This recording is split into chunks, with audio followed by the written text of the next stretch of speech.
Depression తగ్గడానికి ఇచ్చే మందుల మూలంగా అనేక దుష్ఫలితాలు కనిపిస్తాయనే నమ్మకం మనలో చాలా మందిలో కనిపిస్తుంది.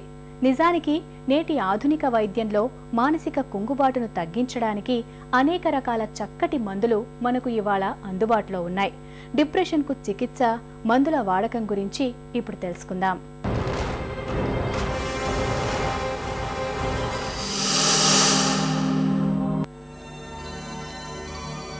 ఆహారం కేవలం శక్తి ప్రదాయని మాత్రమే కాదు, మనసును ఉత్సాహంగా ఉంచే ప్రేరేపకం కూడా. కొన్ని రకాల ఆహార పదార్థాలు భావోద్వేగాల్ని నియంత్రించే డోపమైన్, సెరటోనిన్ రసాయనాల విడుదలను ప్రేరేపిస్తాయి. యాంటాక్సిడెంట్లు, పోషకాలు సమృద్ధిగా లభించే సిట్రస్ పళ్ళు, ఒమేగా-3 రకం కొవ్వులు దొరికే చేపలను తరచుగా తీసుకోవటం ద్వారా మనసును నిత్య నూతనంగా ఉంచుకోవచ్చు. సూర్యోదయం, సూర్యాస్తమయాల్ని వీక్షించటం, చాలినంత విశ్రాంతి తీసుకోవటం, తనివి తీరా స్నానం చేయటం, ఇవన్నీ డిప్రెషన్ తీవ్రతను చాలా వరకు తగ్గిస్తాయి.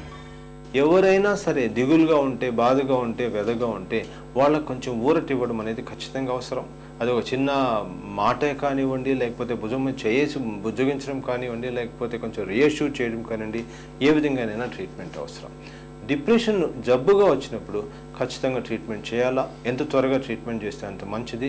లేకుంటే 2 విషయాలు ఇక్కడ. ఒకటి, సూసైడల్ రిస్క్ ఉంది. రెండవది, అనవసరంగా పేషెంట్ని విపరీతమైన వ్యధకి, బాధకి గురి చేస్తాం. ట్రీట్మెంట్ ఎట్లా చేస్తారు? చాలా మంచి మందులు ఉన్నాయి, చాలా అపోహలు ఉన్నాయి మందుల మీద. ఇవి అడిక్షను, దీనికి నిద్ర వస్తుంది అని. అటువంటిది ఏం లేదండి. నిద్ర పూర్తిగా ఏమాత్రం సెడేషన్ లేని ట్యాబ్లెట్స్ ఉన్నాయి. అడిక్షన్ అనే మాట లేకుండా ఉండే ట్యాబ్లెట్స్ ఉన్నాయి. కానీ ఒకటేంటంటే ఈ మందులు పనిచేసేదానికి టైం పడుతుంది, ఎక్కువ రోజులు మందులు వాడాలి. కొన్ని డిప్రెషన్లో, అంటే ఇప్పుడు న్యూరో ట్రాన్స్మిటర్కి సంబంధించి వచ్చే టైప్ ఆఫ్ డిప్రెషన్లో 100% పేషెంట్ డిప్రెషన్ నుంచి బయట వస్తారు. దాంతో కౌన్సిలింగ్ చేస్తాము, సైకోథెరపీ ఉంటుంది, ఫ్యామిలీ సపోర్ట్ ఉంటుంది. వీటన్నిటితోటే కంప్లీట్గా అట్లీస్ట్ 50% ఆఫ్ ద పేషెంట్స్లో పూర్తిగా డిప్రెషన్ నుంచి బయటకు తీసుకొచ్చేదానికి ఛాన్స్ ఉంది. డిప్రెషన్ నుంచి కోలుకోవటానికి ముందుగా తాము ఈ సమస్య నుంచి ఖచ్చితంగా బయటపడగలమన్న నమ్మకాన్ని పెంచుకోవాలి. తమ వైపు నుంచి ప్రయత్నం ఏదీ లేనప్పుడు చుట్టూ ఉన్నవాళ్లు ఎంత చేసినా ప్రయోజనం ఉండదు.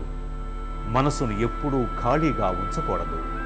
శ్రావ్యమైన సంగీతాన్ని వినడం, ఇష్టమైన పనుల్ని చేయటం, పుస్తక పఠనం, ఇవన్నీ మనసును నిత్య నూతనంగా ఉంచుతాయి. ప్రతి విషయంలోనూ సానుకూల దృక్పథాన్ని అలవర్చుకోవటం, ముఖంపై చిరునవ్వును చెదరకుండా చూసుకోవటం, ప్రతినిత్యం కాసేపైనా యోగా, ధ్యానం, ప్రాణాయామం చేయటం మనసును నిత్య నూతనంగా ఉంచే తారక మంత్రాలివే.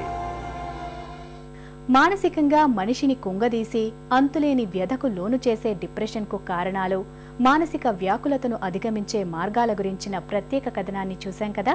తిరిగి రేపటి సుఖీభవలో కలుసుకుందాం. మీకేమైనా ఆరోగ్య సమస్యలు ఉంటే వెంటనే మాకు రాయండి. మా చిరునామా Sukhibhava, ETV 2, Ramoji film city, Hyderabad 501512, లేదా sukhibhava@etv.co.in కు ఈమెయిల్ కూడా చేయవచ్చు.